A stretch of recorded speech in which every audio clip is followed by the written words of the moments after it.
വയനാട് കുറുവ ദ്വീപിന് സമീപം കാട്ടാനയുടെ ആക്രമണത്തിൽ പരിക്കേറ്റ ഇക്കോ ടൂറിസം ജീവനക്കാരൻ മരിച്ചു. പാക്കം സ്വദേശി പോളാണ് മരിച്ചത്. അതിവേഗം കോഴിക്കോട് മെഡിക്കൽ കോളേജിലേക്ക് എത്തിച്ചെങ്കിലും ജീവൻ രക്ഷിക്കാനായില്ല. പാക്കം കുറുവ ദ്വീപ് റൂട്ടിൽ ചെറിയമല വനമേഖലയിൽ രാവിലെ 9:30യോടെയാണ് കാട്ടാനാക്രമണമുണ്ടായത്.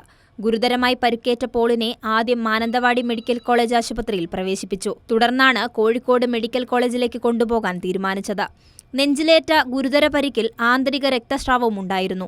എയർ ആംബുലൻസ് ഉൾപ്പെടെ ഇദ്ദേഹത്തെ കോഴിക്കോടേക്ക് മാറ്റാനായി സജ്ജീകരിച്ചിരുന്നു. ആംബുലൻസിൽ 2 ഡോക്ടർമാരെയും ഏർപ്പെടുത്തിയിരുന്നു. മാനന്തവാടി ചാലിഗദ്ദയിൽ അജീഷിനെ മോഴയാന ആക്രമിച്ചതിൽ പിന്നെ അടച്ചിട്ട കുറുവ ദ്വീപിലെ ജീവനക്കാരനായിരുന്നു പോൾ. സഞ്ചാരികൾക്കുള്ള നിയന്ത്രണം അറിയാതെ എത്തുന്നവരെ തിരികെ അയക്കുന്നതിനായി ചെറിയമല ജംഗ്ഷനിൽ ഡ്യൂട്ടി ചെയ്യുന്നതിനിടെയാണ് പോൾ ആനയുടെ ആക്രമണത്തിന് ഇരയാകുന്നത്.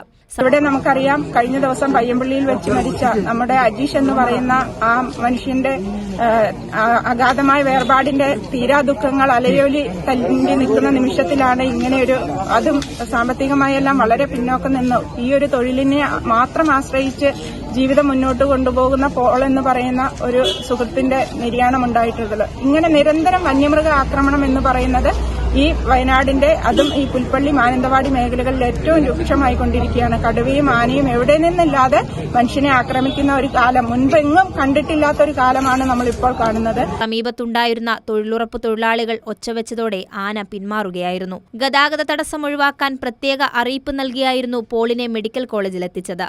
പോസ്റ്റ്മോർട്ടത്തിന് ശേഷം മൃതദേഹം നാളെ പാക്കത്തെത്തിക്കും. 3 ആഴ്ചയ്ക്കിടെ ആനയുടെ ആക്രമണത്തിൽ 3 പേർ മരിച്ച സാഹചര്യത്തിൽ വയനാട്ടിൽ വൻ പ്രതിഷേധങ്ങളാണ് ഉയരുന്നത്. വനത്താൽ ചുറ്റപ്പെട്ട പ്രദേശമാണ് പാക്കമെന്ന് പറയുന്നത്. ഇവിടെ വലിയ തോതിൽ വന്യമൃഗങ്ങളുടെ ശല്യം ഏറി വരികയാണ്. തൊട്ടടുത്ത് ഇന്ന് ആലൂർക്കുന്നിൽ ഒരു വീട്ടമ്മയ്ക്ക് നേരെ രാവിലെ വെളുപ്പാങ്കാലത്ത് അവർ പശുവിനെ കടന്നുകൊണ്ടിരിക്കുമ്പോൾ ആനയുടെ ആക്രമണം ഉണ്ടായി. അങ്ങനെ വലിയ ഭീതിയിലാണ്. രാവും പകലുമില്ലാതെ ആന നാട്ടിലിറങ്ങിയാണ്.